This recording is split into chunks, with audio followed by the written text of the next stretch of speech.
Hello everyone. तो चलिए आज का क्लास स्टार्ट करते हैं। और आज का क्लास आपका फिक्स्ड प्रीपोजिशन का पार्ट नंबर 24 ये एसपी बख्शी बुक से लिया गया है। ये प्रीपोजिशन वाले चैप्टर में ही ये चीज़ लास्ट में दिया हुआ है, तो आप लोग जा करके देख लेना। त्रिगीतम 4am क्लब के बारे में जो लोग नहीं जानते, टेलीग्राम पर सर्च करोगे त्रिगीतम तो आपको एक ग्रुप मिल जाएगा, ऐड हो जाए वहाँ पर जा करके। अब यहाँ पर्सनल गाइडेंस की बात करते हैं। पर्सनल गाइडेंस का मतलब है कि अगर आपको मुझसे पर्सनली गाइडेंस लेने हैं, मतलब वहाँ पर मैं टास्क देता हूँ वीकली, उसके बाद मैं उसी टास्क में से टेस्ट लेता हूँ। आप कितने मार्क्स लाते हो उस रिजल्ट को मैं अगर ग्रुप में रहते हो आप लोग, तो उस ग्रुप का नाम ये मैं अनाउंस कर देता हूँ टेलीग्राम ग्रुप पर। अगर आप लोग ग्रुप में नहीं रहते तो इंडिविजुअली मैं सबको बता देता हूँ। और वैसे 3-4 ग्रुप ऐसे चल ही रहे हैं। कोई 1 नंबर से 8वां नंबर तक तैयारी कर रहा है, कोई 9वां टेस्ट से लेकर के 13वां तक कर रहा है, फिर इसी तरीके से बहुत सारे लोग हैं, बहुत सारे ग्रुप भी हैं। तो इसके लिए क्या करना होगा, आपको इस पर मैसेज करना होगा, व्हाट्सअप करना होगा, कॉल बिल्कुल ना करें। और सिर्फ हाई मत बोलना, हाई और हेलो जैसे आप लोग फेसबुक पे रैंडमली भेजते हो ना, ऐसे नहीं करना है। ऐसे मैं रिप्लाई नहीं दूंगा। आपको वहाँ पर बोलना है कि सर मुझे पर्सनल गाइडेंस चाहिए, तभी मैं रिप्लाई करूँगा। हाई हेलो का क्या रिप्लाई, क्या मतलब है इसका। अब ज़रा देख लो फर्स्ट नंबर क्या है आज का जो फिक्स्ड प्रीपोजिशन है, ये क्या है, ओरिजिनेट इन। ओरिजिनेट इन का क्या मतलब है, प्लेस एज अ सोर्स। क्या कहने का मतलब है कि किसी जगह से आरंभ होना, किसी चीज़ का किसी जगह से, किसी प्लेस से आरंभ होना, शुरुआत होना, वो कहलाता है ओरिजिनेट इन। मतलब किसी जगह से जन्म लेना, ऐसा भी बोल सकते हो, शुरुआत होना ये भी बोल सकते हो, तो ये कहलाता है ओरिजिनेट इन। अब जरा देख लेते हैं क्या है इसका एग्जाम्पल। इसके साथ इसको भी देख लेते हैं। ओरिजिनेट विद आता है, मतलब इन आ गया तो प्लेस से संबंधित है, विद आ गया तो किसी पर्सन से संबंधित है। दोनों का मतलब होता है शुरुआत होना, और फिर दोनों का मतलब होता है जन्म लेना, पैदा होना। तो यहाँ पर देख लो क्या है यहाँ पर first example, modern civilisation originated in Europe. मतलब जो अभी आधुनिक सभ्यता है उसका शुरुआत कहाँ से हुआ है, तो उसका शुरुआत यूरोप से हुआ है। तो इस ऐसे आप समझ सकते हो कि किसी प्लेस से रिलेट करते हो। ओरिजिनेट के साथ इन आया है और ओरिजिनेट विद आया, मतलब किसी पर्सन से संबंधित होगा। यहाँ पर दिया this scheme originated with the finance minister. मतलब ये जो स्कीम है, ये जो योजना है, वो किसके द्वारा आया है, किसके द्वारा जन्म लिया है, या फिर किसके द्वारा शुरू किया गया है, उत्पन्न हुआ है, तो फाइनेंस मिनिस्टर से, मतलब किसी व्यक्ति का नाम दिया है। तो व्यक्ति रहे तो ओरिजिनेट के साथ विद दे देना, और अगर प्लेस रहे, प्लेस का नाम मेंशन रहे, अगर सेंटेंस में जैसे यूरोप दिया है तो वहाँ पर ओरिजिनेट के साथ इन दे देना है। अब जरा बात करते हैं थर्ड नंबर का। थर्ड और फोर्थ को एक साथ देखेंगे, क्यों, क्योंकि दोनों का वर्ड जो है सिमिलर है। यहाँ पर दिया थर्ड नंबर ऑक्यूपाइड के साथ इन है, फोर्थ नंबर आपका ऑक्यूपाइड के साथ विथ। अब क्या फ़र्क है दोनों में, ये ज़रा समझो। तो दोनों में फ़र्क है कि तीसरा नंबर किसी काम में व्यस्त होना, बहुत माइनर सा, बहुत नुआंस है इसके बीच। अब थोड़ा सा अच्छे से समझना क्या इसका कहने का मतलब क्या है। तो ऑक्यूपाइड के साथ अगर इन आ गया तो इसका मतलब भी होता है कि बिजी रहना, मतलब किसी काम में व्यस्त रहना, किसी काम में मगन रहना, ये कहलाता है आपका ऑक्यूपाइड इन। और ऑक्यूपाइड विथ का मतलब होता है, इसका मतलब भी होता है व्यस्त रहना, लेकिन फ़र्क क्या है वो चीज़ देखेंगे। तो ज़रा ध्यान से समझना। यहाँ पर जो दिया है ऑक्यूपाइड के साथ अगर इन आ गया तो समझ लेना कि आप खुद में बिजी हो, मतलब किसी काम को आप अकेला कर रहे हो, और खुद के कामों में बिजी रहना और उसी क्षण में बिजी रहना, मतलब जिस क्षण की बातें की जा रही है कि आप व्यस्त हो तो उसी क्षण में व्यस्त रहना। कोई भारी भरकम काम आपके पास नहीं है, बहुत बड़ी जिम्मेदारी वाले काम नहीं है आपके पास। और अगर आप बिजी हो छोटे छोटे कामों में, जैसे मान लीजिए आप पेपर इतना मगन होकर के पढ़ रहे हो कि सामने वाला आता है, उसको तो आपको पता भी नहीं चलता है कि कौन आपके सामने से गुजर गया, तो आपको देखने वाला कहेगा कि he is occupied in reading newspaper. ऐसे कह सकते, वो व्यक्ति कह सकता है, मतलब कि आप काफ़ी उस क्षण में व्यस्त हो, मतलब अपने काम में, खुद के काम में बहुत ज़्यादा व्यस्त हो। लेकिन ऑक्यूपाइड विथ आ गया तो इसका थोड़ा सा स्तर बढ़ जाता है, मतलब आप किसी बड़े जिम्मेदारी को आपको अगर संभालना है, जैसे मान लिया जाए कोई कहे कि पार्टी ऑर्गेनाइज करने में बिजी हो, तो वो थोड़ा क्या है, आपका दायरा थोड़ा सा बढ़ सा जाता है, आपके बिजी होने का दायरा बढ़ जाता है। मान लिया जाए किसी बिजनेस में आप शामिल हो, किसी ट्रेड में शामिल हो,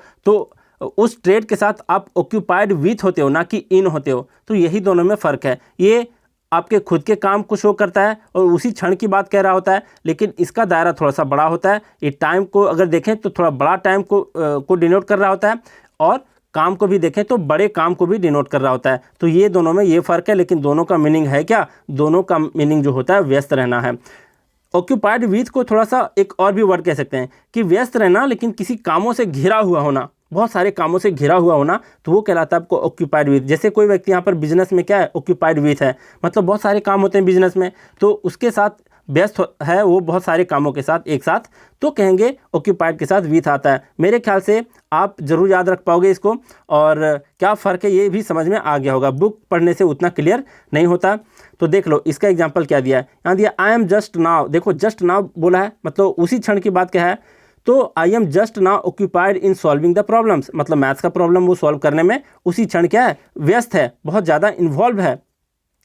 तो यहाँ पर ये है कि प्रॉब्लम को सॉल्व करने में वो क्या है, बहुत ज़्यादा बिजी है। यहाँ पर दिया ऑक्यूपाइड विथ, मतलब यहाँ my father is occupied with the expansion of his business, मतलब मेरे पिताजी जो हैं वो अपने बिजनेस को एक्सपेंड करने के लिए, मतलब आगे बढ़ाने के लिए बहुत ज़्यादा विस्तार करने में क्या है, बहुत ज़्यादा बिजी हैं। तो यहाँ पर ऑक्यूपाइड के साथ विथ आता है जब बिजनेस वर्ड आया है, और यहाँ पर कोई प्रॉब्लम सॉल्व कर रहा है, मैथ्स का इंग्लिश का जो भी प्रॉब्लम सॉल्व कर रहा है, तो उसी क्षण वो व्यस्त है, तो यहाँ ऑक्यूपाइड के साथ इन आया हुआ है। अब मेरे विचार से क्लियर हो गया होगा, दोनों के बीच का जो न्यूएंस है, जो सूक्ष्म अंतर है, वो समझ में आ गया होगा।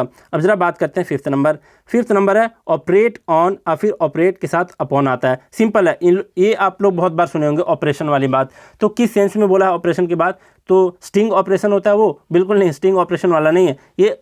ऑपरेशन जो है सर्जरी वाली बात कह रहा है, कि यहाँ पर मान लीजिए सर्जरी करने के सेंस में कोई डॉक्टर क्या है, बहुत ज़्यादा मतलब ऑपरेट करना है उसको, मतलब किसी के हाथ खराब हो गए हैं, पाँव खराब हो गए हैं, उसकी सर्जरी करनी है, तो वहाँ पर ऑपरेट के साथ ऑन आता है, फिर अपॉन आता है, और पार्ट्स ऑफ द बॉडी का नाम भी वहाँ पर मेंशन हुआ करेगा ऑन अपॉन के बाद। जैसे यहाँ ऑन हर लेग है, मतलब उसके पाँव की क्या करनी है, ऑपरेट करने हैं, डॉक्टर को सर्जरी करना है, मतलब शल्य चिकित्सा जिसको बोलते हैं हिंदी में। तो यहाँ पर क्या है, the doctor decided to operate on her leg immediately, मतलब डॉक्टर ने उसी क्षण क्या किया, बहुत जल्द, मतलब तुरंत ही क्या डिसाइड किया कि उसके लेग की क्या करने हैं, ऑपरेशन करने हैं, मतलब ऑपरेट करना है और सर्जरी करने हैं। तो सर्जरी करने के सेंस में जब भी आए तो ऑपरेट के साथ ऑन आएगा, अपॉन आएगा, और इन ए ऑन और फिर अपॉन के बाद कोई पार्ट ऑफ बॉडी का जो नाम है वो जरूर आएगा।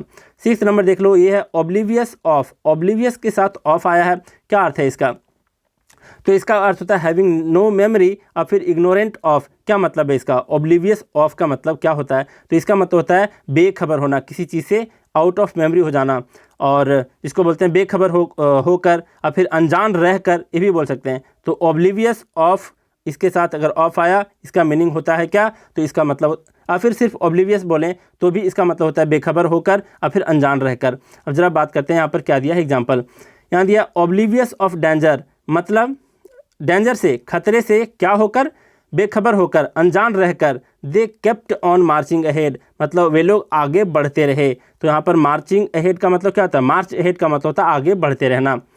सेवन्थ नंबर है ऑफेंड के साथ एट आया है, और एक बार ऑफेंड के साथ विथ आया है। मान लिया जाए किसी ने आपको गाली दे दी, तो उसके गाली से आप क्या हो, ऑफेंड एट हो। अगर किसी व्यक्ति से आप नाराज हो तो offend with Raju, offend with Ramu, ऐसे हम बोल सकते हैं।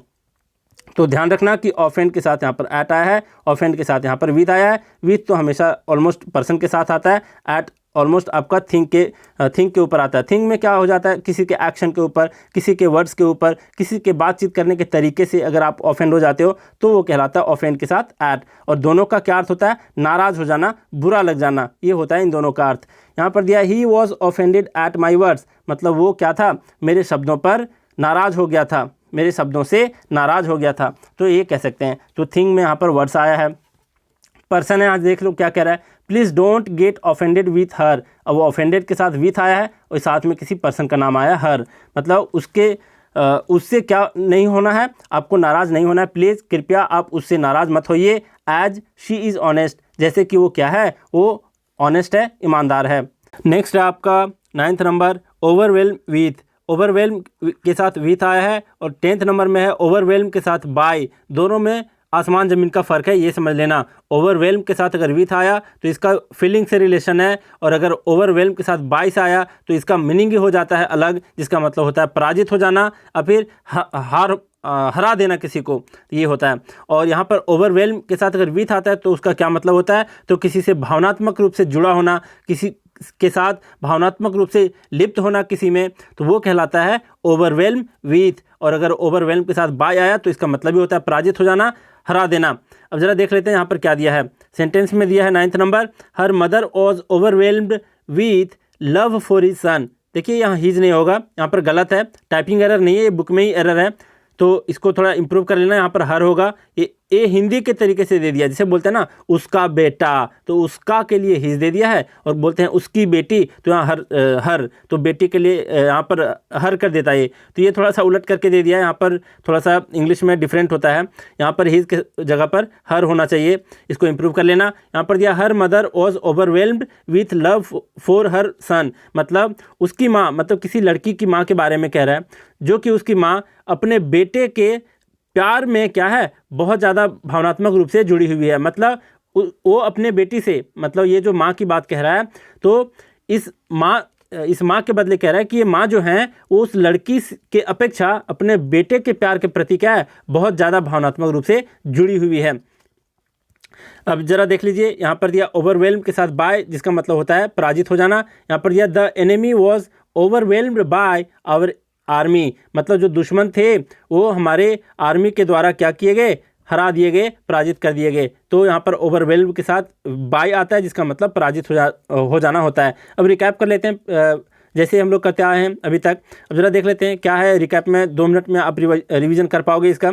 देख लो, यहाँ पर है first number originate in. Originate के साथ अगर इन आता है तो इसका मतलब होता है किसी प्लेस से आरंभ होना, शुरू होना, उत्पन्न होना। अब यहाँ है सेकंड नंबर ओरिजिनेट के साथ विथ, तो मतलब किसी पर्सन से उत्पन्न होना। थर्ड नंबर है ऑक्यूपाइड इन, और फोर्थ नंबर है ऑक्यूपाइड विथ। ऑक्यूपाइड के साथ अगर इन आता है तो इसका मतलब होता है कि व्यस्त रहना, और ऑक्यूपाइड विथ का मतलब भी होता है व्यस्त रहना, लेकिन ये उसी समय की बात कह रहा होता है। छोटे छोटे कामों में जब आप खुद में बिजी होते हो तो कहलाता है ऑक्यूपाइड के साथ इन, और यहाँ पर ऑक्यूपाइड के साथ अगर विथ आ गया मतलब इसका दायरा थोड़ा सा बढ़ जाता है, समय को लेकर भी और बिजनेस को लेकर भी। मतलब छोटे छोटे मैथ्स के प्रॉब्लम सॉल्व कर रहे हो तो ऑक्यूपाइड के साथ इन आएगा, और अगर आप बहुत बड़े बिजनेस को हैंडल कर रहे हो तो ऑक्यूपाइड के साथ विथ आएगा। फिफ्थ नंबर है आपका ऑपरेट के साथ अगर ऑन आया और फिर अपॉन आया तो इसका मतलब होता है कि शरीर के किसी अंग में क्या करना, डॉक्टर के द्वारा सर्जरी करना, वो कहलाता है ऑपरेट के साथ ऑन या अपॉन। नेक्स्ट आपका ओब्लिवियस ऑफ, इसका क्या मतलब है, तो इसका मतलब होता है बेखबर होकर के, या फिर इग्नोरेंट ऑफ, मतलब इसको बोल सकते हैं अनजान रहकर। तो ओब्लिवियस के साथ अगर ऑफ आया तो अनजान रहकर और फिर बेखबर होकर। 7 नंबर है ऑफेंड एट, और 8 नंबर है ऑफेंड विथ। एट है मतलब किसी व्यक्ति के कारनामे के ऊपर नाराज होना, और अगर विथ है तो किसी व्यक्ति से ही नाराज होना। 9th नंबर ओवरवेल्म के साथ विथ, जिसका मतलब होता है इमोशन से रिलेटेड, फीलिंग से रिलेटेड, कि आप किसी से भावनात्मक रूप से जुड़े हुए हैं। और अगर 10th नंबर में दिया है ओवरवेल्म के साथ बाय, तो इसका मतलब चेंज हो जाता है, जिसका मतलब होता है हरा दिया जाना, पराजित कर दिया जाना। तो चलिए आज हम लोग बहुत कुछ सीखे, तो आपसे गुजारिश है कि इस वीडियो को लाइक भी करो और अपने फ्रेंड के बीच थोड़ा सा शेयर भी कर दिया करो किसी भी ग्रुप में, ताकि मुझे मोटिवेशन मिले, मेरे जो स्टूडेंट हैं वो थोड़ा सा बढ़ेंगे तो मुझे थोड़ा मज़ा भी आएगा पढ़ाने में। एकदम बिल्कुल आजकल मज़ा नहीं आ रहा, बहुत कंफ्यूज मिल रहे हैं। तो चलिए आज का क्लास यहीं रैप अप करते हैं। Thank you very much.